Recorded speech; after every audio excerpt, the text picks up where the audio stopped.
You're going to start small, learn as you go along, and then slowly over time, over the period of maybe 3-4 years, or maybe over a few decades, you're going to slowly scale this up, and each time you're going to make more and more and more money. What's up, you guys? It's Graham here. So one of the most requested topics I get on my channel is about real estate investing and how to get started in that. So I want to discuss one of the easiest, best ways to get started in real estate investing, especially if you don't have the 25% down like a lot of investment properties require. And also if you don't have much experience investing in real estate, this is probably one of the most simple strategies to use. I'm talking about buying something now, investing your money in real estate that can pretty much pay you monthly for the rest of your life, while also cutting down on your housing expenses, which frees up more cash and allows you to invest even more money. And also at the same time, you're going to end up building up a ton of equity in the process. So let me first explain what this is, and then I'll go more in depth of exactly what you can do to get started in this. Now, what I'm talking about is called house hacking,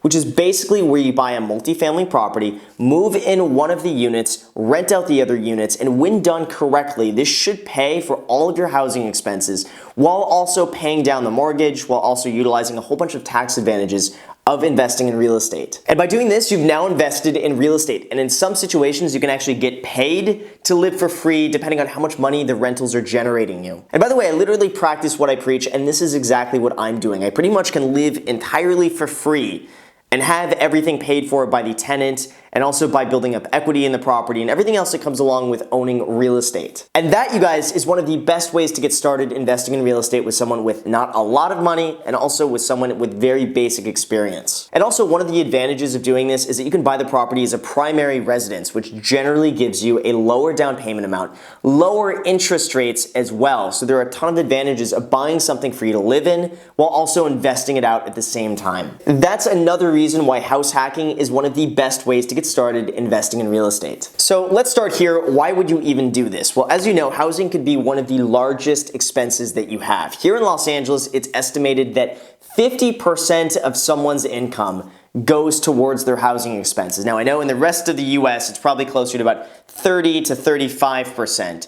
But regardless, 1/3 of your income is being eaten up just by your housing costs. So basically, just imagine that if you're able to eliminate your housing expenses, you've pretty much just given yourself a 30% raise, because all of a sudden now you've freed up an extra 30% of your cash flow every single month. Or it could be higher. It could even be, if you're in LA, it could be closer to 50%, which is ridiculous. Now, this is also something that you can pretty much just repeat every few years, and then slowly over time build up a multi-million-dollar investment real estate portfolio. Now, if this sounds a little bit too good to be true, that's because it is a little bit too good to be true. There are 3 things you will need in order to do this. The first one is you're going to need a down payment. This is not something that you can do generally with like 3% down. Most likely what I'm seeing is anywhere from like 10 to 20% down payment. If you don't have that amount of money, don't worry about it. You'll just need to continue saving up until you have enough money to invest. If you're in Los Angeles, it's going to be pretty expensive to do, but I recommend moving to maybe a little bit less expensive of an area, or something that's a little bit more affordable, so you can buy something to do this house hack. The second thing you're going to need is about 2 years worth of tax returns. So this is going to be something really difficult to do if you're like 18 or 19 years old and you really don't have the income history. You'll need 2 years of tax returns. The third thing you're going to need is a good credit score. Again, if you don't have these 3, don't worry about it. I still recommend watching this, learning the process, so that way you can be prepared when you are ready to invest. So then once you have your down payment, 2 years worth of tax returns and income, and also a good credit score, this is where you start. So when it comes to real estate investing, the first place I recommend you start looking to invest is somewhere around where you live. The thing is, you have a huge advantage of knowing the areas inside and out around where you live, because you see it day to day. You know the areas that are good, you know the areas that are bad, you know the areas where businesses want to move to. You see what's getting better over time. The big advantage here is that you see where you live, obviously, every single day, and therefore you're able to better spot opportunities when they come up. And you can also see where most of the demand is and where people want to move to. And again, all of these are huge advantages in trying to find the best deal possible in an area that people want to rent and other people want to buy. And like I said, sometimes this could get expensive if you're in a city like Los Angeles, San Francisco, or New York, or maybe parts of New Jersey. Some of these, it's not very easy to save up a 20% down payment. But in most other areas, properties are much more affordable and aren't going for millions of dollars like they are here in LA. So if that's the case, you'll either need to just continue saving or maybe move outside to a less expensive area. Now, my second piece of advice is to find something that needs a bit of repair. Now, the easiest thing for most beginners to do are simply cosmetic repairs. I don't recommend a beginner or a novice or someone doing their first renovation go into like adding square footage, removing walls, rearranging floor plans.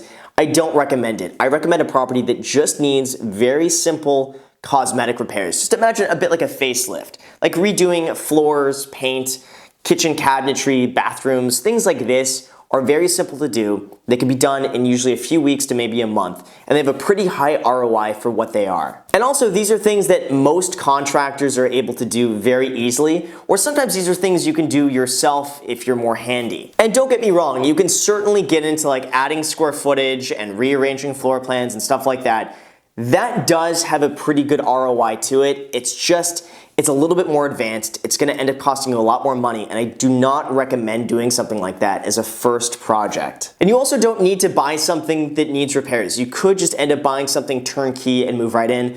But the one thing that I found is that by doing the repairs yourself and finding a fixer and fixing it up, you're generally able to get a higher yield on your money, and you're also able to charge a little bit higher rents. So again, it's not something you'll 100% need to do. If you find the right deal that's turnkey, good enough, but you will generally be able to increase your returns by finding something that just needs a little bit of work. Now, the third step is to understand a bit of cash flow and what makes a property worth it or not. Especially when you're looking to house hack, I would say probably 80% or 90% of properties here in LA aren't even worth it. You will be negative every month. You can't house hack.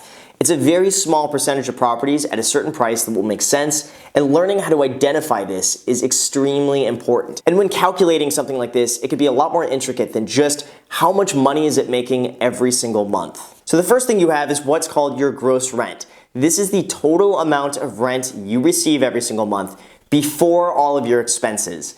The second thing that you have is what's called your equity pay down, which is when you get a loan, every month, some of that money goes towards interest and some of that money goes towards paying down your loan. When you pay down your loan, this is basically more equity and more money that you have in the property. Now, the third is also the tax write-offs. It's just one of the main advantages I see in investing in real estate. To a certain extent, you're able to deduct the mortgage interest that you pay against your personal income, and then you're also able to depreciate the cost of the property against the rental income, which usually offsets the taxes that would have been owed on that rental income. And then of course there are a ton more tax write-offs out there, but just for purposes of this video, I want to keep it a little bit basic. And then finally, you might see some appreciation on your property.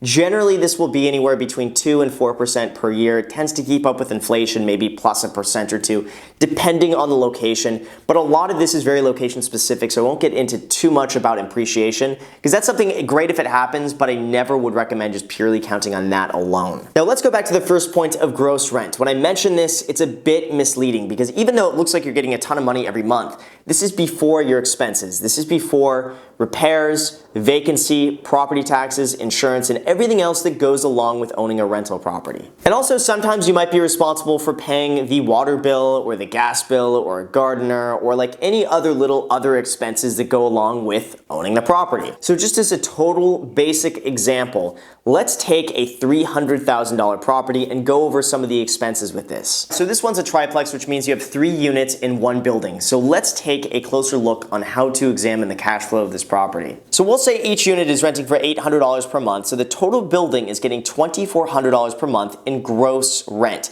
But of course you have expenses, and that's not how much money is actually ending up in your pocket every single month. So let's just say, as an example, property taxes are going to run $250 per month.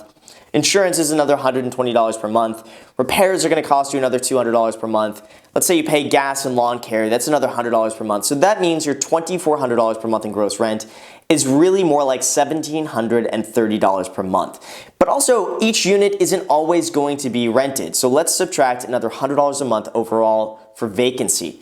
This means that our $2,400 per month rented place is really netting about $1,630 per month after expenses. But wait, now since you also want to live there, that means you're going to be sacrificing $800 per month in rent for one of the units, which means your leftover cash flow every single month with you living there is now $830. And then finally, drum roll, you have a mortgage. Now, if you put 20% down, your mortgage is going to be $240,000, which means your payment will be around $1,150 per month. And that means you're paying $320 per month out of pocket to live there. Now, on the surface, this doesn't quite mean living for free, but it's when you start digging deeper that you really start to see the benefits. Now, just by paying down your mortgage over the course of a year, that means you would have gained about $4,200 in equity, or about $350 per month. When you take this into account, that pretty much means that you're living in this place now for free and coming out ahead $30 per month when you pay down your mortgage. You then have a ton of also tax advantages and write-offs that could even boost these numbers much higher, but because I don't want to get too complicated and too in depth with this video, and then it becomes just like an hour-long video of me just going over crazy numbers that might confuse people, I'm gonna end it there. So pretty much if I stop there, just with that alone, you pretty much just reduce your housing expense to zero while at the same time investing in real estate. And also the advantage here is that you've invested your money in multifamily real estate at a lower interest rate because it's a primary residence, with less money down also because it's a primary residence. And then now officially you are a real estate investor. Okay, that's real. And also by doing this, you freed up a significant amount of your living expenses, which means that, drum roll, you're going to be showing less expenses and more income. And with this, the bank is going to see this and give you a larger loan in the future to buy an even larger building that's hopefully making even more money, and then you just continue repeating that process. And the bigger the investment, the more money you're generally going to end up making, and also you're going to be scaling up over time. You're not going to just jump into something right off the bat that's going to be over your head and too confusing. You're going to start small, learn as you go along, and then slowly over time, over the period of maybe 3-4 years, or maybe over a few decades, you're going to slowly scale this up, and each time you're going to make more and more and more money. And in an ideal situation, you basically just end up buying a place that needs some work, fixing it up, adding some equity, living there for a few years, then moving out, renting out the unit that you were living in, buying another slightly larger multifamily property, and then doing the same thing over again. So just imagine you do this over the next 10 years. You start buying a place, live there for 3 years, do it again. Live there for 3 years, do it again. Over 10 years, you will have accumulated 3 multi-family investment properties that are all hopefully producing some cash flow every single month while also paying down the mortgage. So if you could pretty much just do that and focus on getting 3 properties over the next 10 years, which is very doable, many people do many more than that, you will have properties 20, 30 years from now that are just spewing cash flow at you every single month. You're gonna hopefully make so much money, you're not even gonna know how to spend it.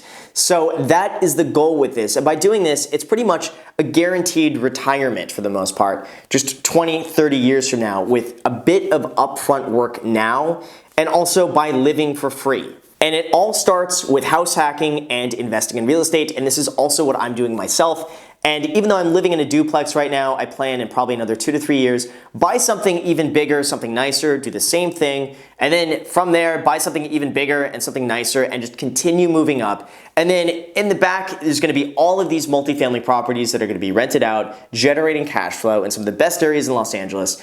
And that's it. And it's fun to do. And I enjoy doing it, and hopefully you enjoy it too. So with that said, one favor, if you liked this video, if it was helpful, if you enjoyed it, make sure to smash that like button. And also, if you're not a part of the notification squad, make sure to smash that notification bell so YouTube notifies you anytime I upload a video. I'm gonna be getting into a lot more real estate investing topics too in the future, so if you don't wanna miss out on that, make sure to smash that notification bell. And also, if you're a real estate agent looking to expand what you're currently doing and make more money, or if you want to start working as a real estate agent, which is what I do, I have a program in the description. It's called the Real Estate Agent Academy, where I detail everything I do from start to finish and how I built my entire career of over $120 million in sales in real estate, and other steps and things that you can copy and recreate for your own business. If you're interested in that, the link is in the description. And also feel free to add me on Snapchat and Instagram. I'm doing so many plugs here at the end. I gotta cut down these plugs. But yeah, so Snapchat and Instagram, I post there pretty much daily, so if you wanna add me there, feel free to add me there. What else can I ask you to do? Oh, make sure to comment down below. Let me know if this video made sense, if you liked it. If you actually made it to the very end, I probably lost, I want to say probably 80% of you at this point. But if you're part of the 20%, you watched it to this point, make sure to comment down below. I do my best to respond back to as many comments as I can. I read them all, by the way. There's not one comment that's ever been posted that I don't read. I see everything. So make sure to comment down below. Thank you again for watching. Hope you enjoyed this, and until next time.